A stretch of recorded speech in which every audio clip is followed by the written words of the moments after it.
guys, it's Tracy. Welcome back to my channel. So today I'm doing a joint review on two young adult novels that I read a couple of weeks back. And the reason why I decided to do them as a joint review is because I felt like both of them had very good ideas or very good, concepts, but the execution behind it just wasn't that great.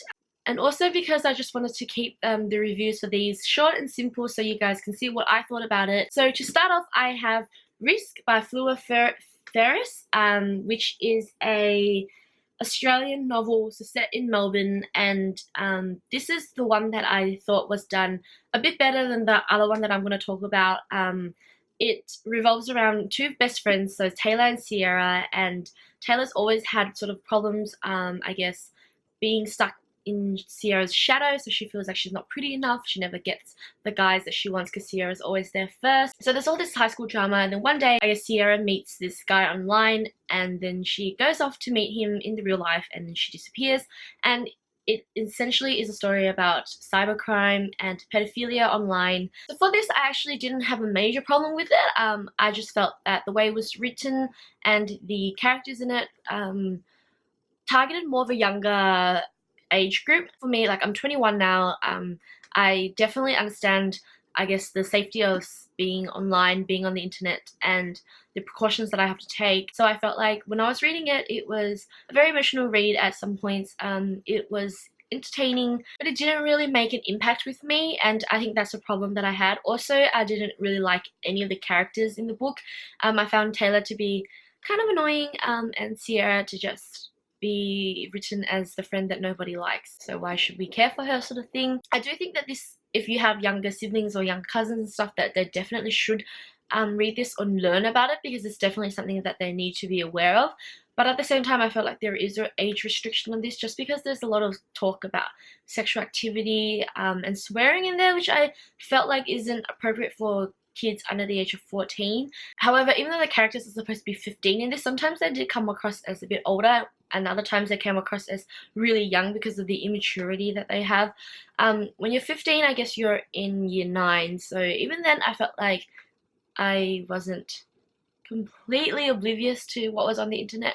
But either way, I felt like it had a really good meaning. It just didn't give the impact that it was supposed to give, personally, to me at least. So I did give this a 3.5 out of 5, just because I did appreciate the purpose of this book and the lessons that they're trying to teach to kids these days. Moving on, and I have Lockhart's The Disreputable History of Frankie Landau Banks, which is a story about Frankie Landau Banks, obviously, and her life in this really prestigious college that her father went to. But she's at this age where she's trying to sort of figure herself out and figure out her stance as a woman in life, as well as what society dictates women to be like and what she thinks that she should be like. It is a story about feminism, striving for equality, and gaining, respect for the gender that you are, because being a female, it's never quite that easy to gain respect from people. It's never quite that easy to get people to hear you.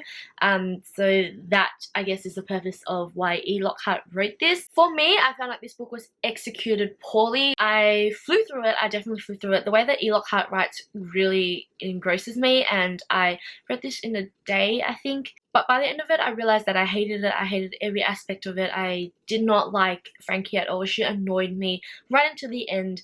I did not like the message about feminism. I found that that was very contradicting as to what feminism really is.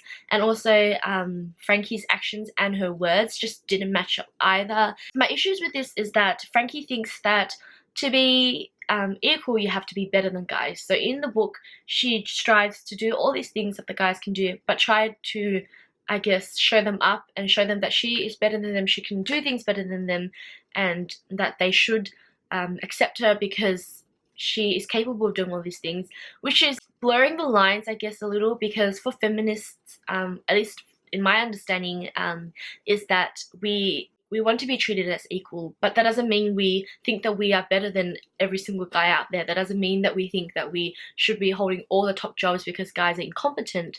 It just means that we want to be treated as equal, that we, no matter the gender still hold the same status. Like, of course we're gonna be better at things that guys do and vice versa. This isn't a competition, whereas for Frankie it seems like it is. The way that she thinks, I think, isn't wrong. Like, she and her boyfriend sort of has an issue where she feels like he shouldn't be dictating how she lives and what she should be feeling like, and sort of sweet talking her because he thinks that she's an idiot sort of thing.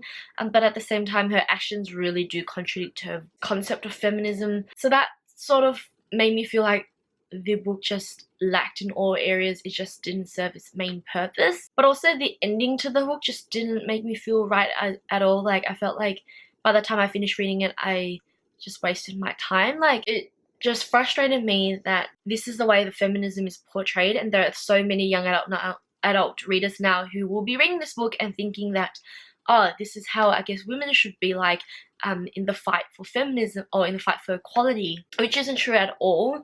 One part of the ending that really did not sit well with me was when Frankie realized that if she couldn't belong with the guys, then she didn't want to have any part with the girls. It made me feel like Frankie really treated her friends really badly in the book. Like, they weren't worth her time if she couldn't be accepted by the males in the book, and it just doesn't send a positive message at all. Like, there was a problem with being female if the male gender doesn't accept you, if you can't gain access to their sort of world. Talking about it now makes me really frustrated. After I finished reading it, I just did not like it at all. I know a lot of people do. I feel like a lot of people think that this is a great way to educate teenagers in feminism, but I feel like there's a lot better explanations out there. This story just doesn't articulate feminism very well, so I'm tossing up between a 2.5 and a 3. I mean, it was a very entertaining read, but in the end it had just too many problems for me to really like. If you have read any of these, then definitely leave a comment down below telling me what you thought about it, because I really would like to hear what you guys think, and if you guys agree or disagree with me, you know, everybody has their own opinion, so that's okay. Otherwise, I hope you guys have a great day, and I shall see you guys soon. Bye!